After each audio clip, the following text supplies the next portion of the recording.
Hola, en esta oportunidad vamos a hablar sobre el caso Parmalat. Vamos a describir brevemente esta compañía. Esta fue fundada por Calixto Tanzi en 1961 en Parma, Italia. Inicialmente se llamó Dietalac, una empresa familiar. Fue el octavo grupo industrial en Italia. Ellos se valieron de una gran innovación tecnológica y de una agresiva estrategia de expansión que lo llevaron a su crecimiento y a un reconocimiento industrial. Eh, Debido a esto, ellos ganaron una gran confianza, digamos, en el público y también fueron reconocidos internacionalmente. Ofrecieron productos como la leche, que es la más popular, el yogur, el jugo de frutas, las galletas, entre otros productos. Entonces vamos a hablar sobre la situación anterior a la crisis financiera. Ellos en 1987 comenzaron a cotizar en bolsa. Para el año 2001 ya tenían 27 sociedades offshore. El 33% de sus ventas estaban en Europa y sus acciones eran consideradas razonablemente seguras. Parmalat fue uno de los más grandes y cínicos fraudes corporativos y financieros de la historia empresarial del mundo. El fraude corporativo y financiero. Entonces, ¿en qué consistió esto? Las cifras fueron falsificadas en sus balances. Entonces, ellos presentaban balances que no correspondían a la realidad económica financiera de la compañía. Más o menos por 10 mil millones de euros en activos inexistentes. Entonces, falsificaban estos balances ya hacía más de 15 años. Entonces vieron que a través de la contabilidad podían manejar y la tomaron no como una herramienta para la toma de decisiones o una herramienta de información, sino como un mecanismo, una forma en la que podían llegar a sus fines sin interesar cómo. Entonces hacían manipulación de los registros de tal manera que podían mostrar información que fuese atractiva para los socios y sus inversores. El 12 de noviembre del 2003 cayó en la bolsa de valores.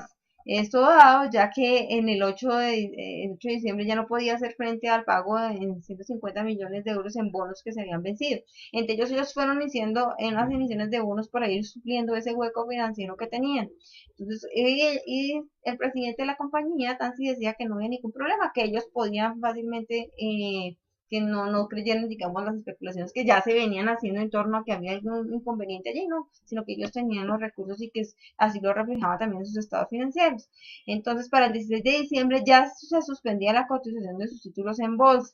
El 19 de diciembre, el Bank of America niega la existencia de una cuenta de 4 mil millones de euros registrados en la unidad de Bonlat Finance Corporation con sede en Islas Caimán, que este es un paraíso fiscal. Entonces, ellos decían que no era problema y falsificaron una carta, llegaron a falsificar una carta, una certificación que decía que ellos tenían efectivamente estos recursos y que no había ningún inconveniente.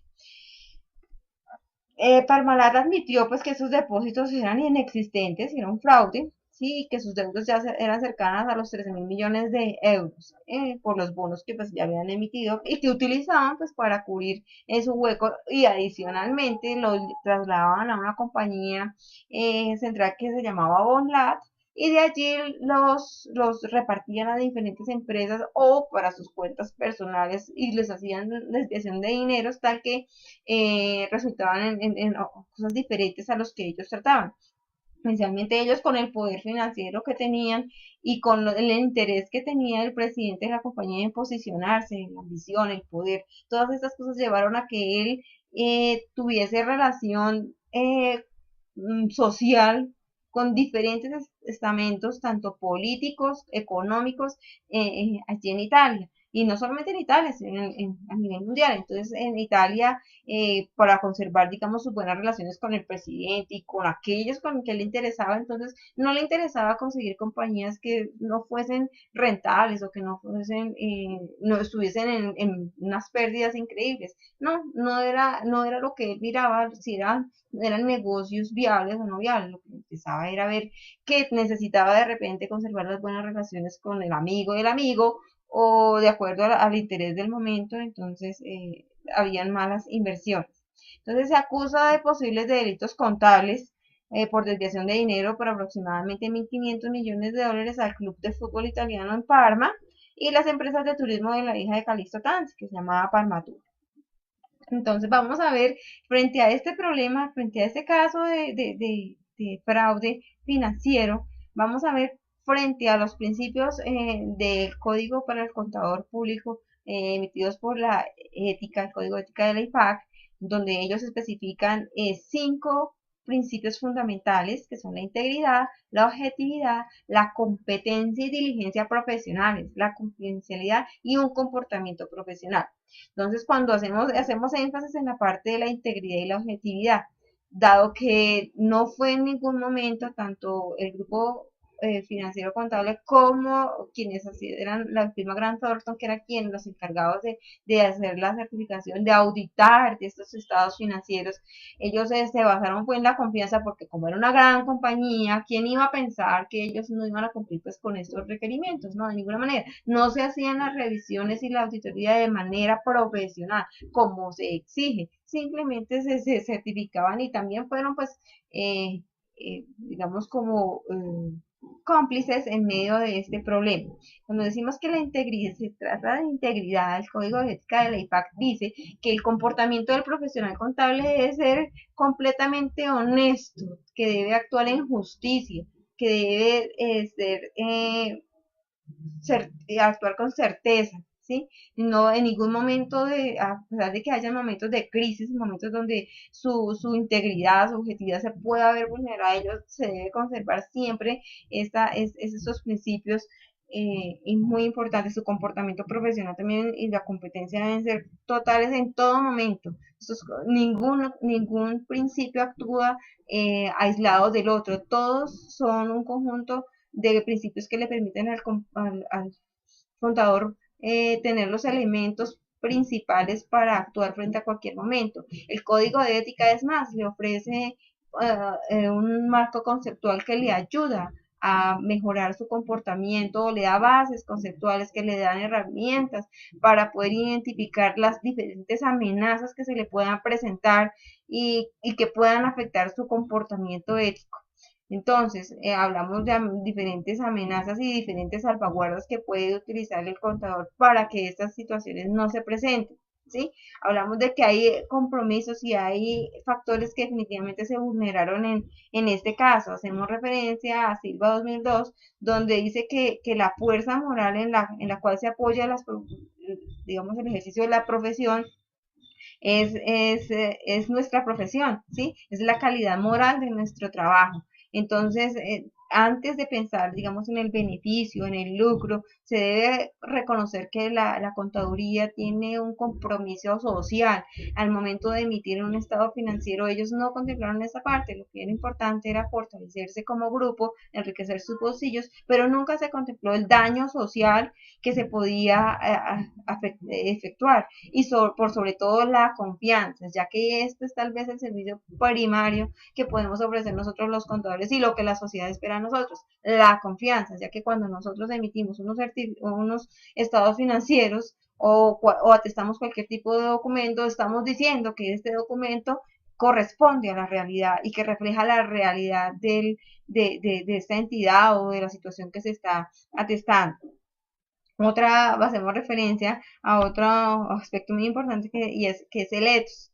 El ethos profesional no permite infidelidades o violaciones, ¿sí? Y cuando ya se cometen, entonces se dice que ya no es un profesional. Entonces, un médico que falta a su ética ya no es un médico, porque ya faltó a esto que lo hace profesional, ya no es un profesional. Asimismo, cuando el contador público decidió que no iba a seguir, digamos, las normas y a actuar con diligencia, con profesionalismo, atendiendo a toda la regulación y que iba a malversar fondos, que iba a maquillar estados financieros, entonces ya no es un profesional, ya no se puede configurar como un profesional.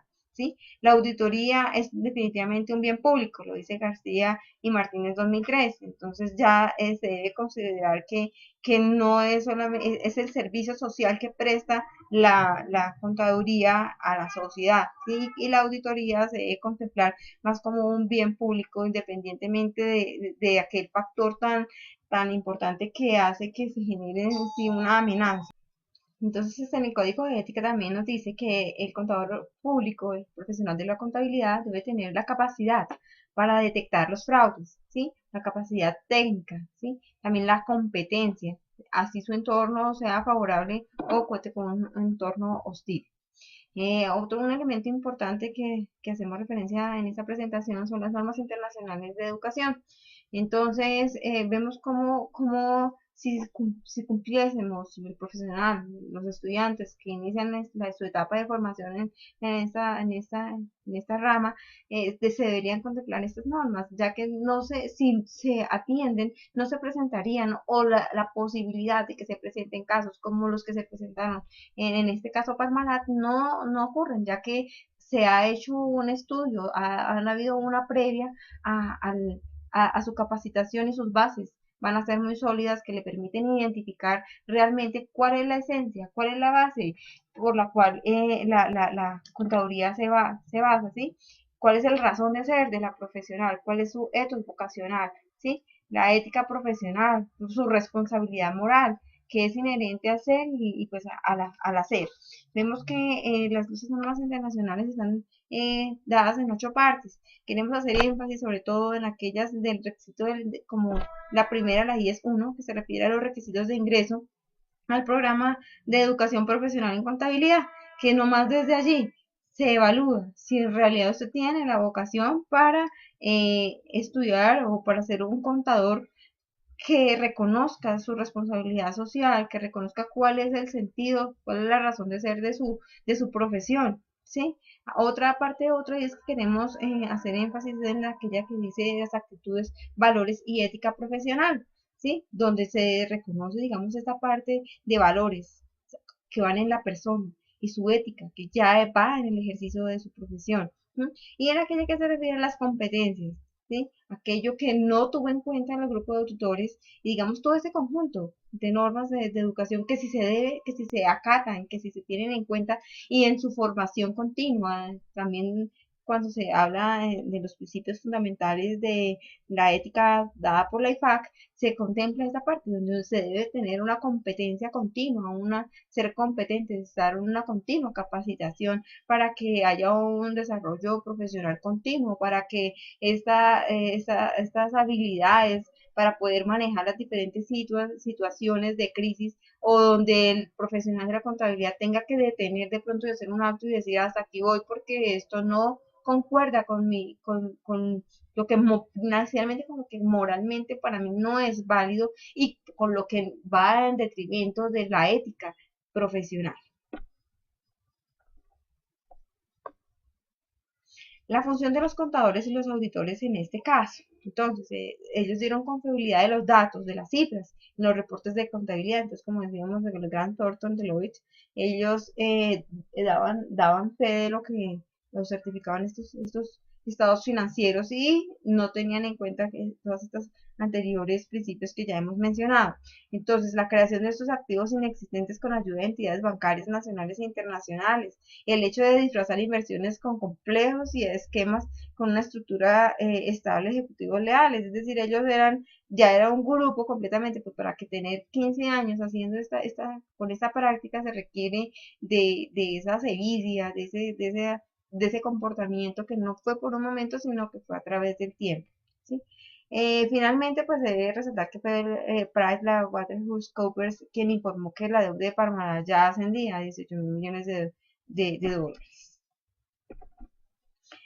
Vamos ahora a ver que definitivamente sí existieron unas señales de alerta, ¿sí? Que debieron llevar al profesional de la contabilidad a decir, hay algo que pasa, no solamente porque eran grandes y porque tenían este poder económico y de pronto porque recibían ciertas dádivas, y que las amenazas no fueron identificadas ni que se utilizó ningún tipo de salvaguarda para que su profesión, el ejercicio de su ejercicio profesional se hiciese dentro del ámbito de la ética profesional, ¿sí? Atendiendo a su vocación.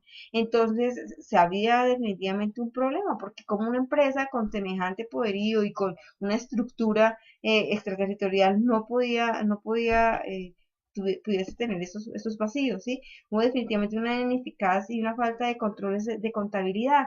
No, la segregación de funciones no era suficiente, estuvo un problema importante allí. Podemos entonces presentar rápidamente estas conclusiones para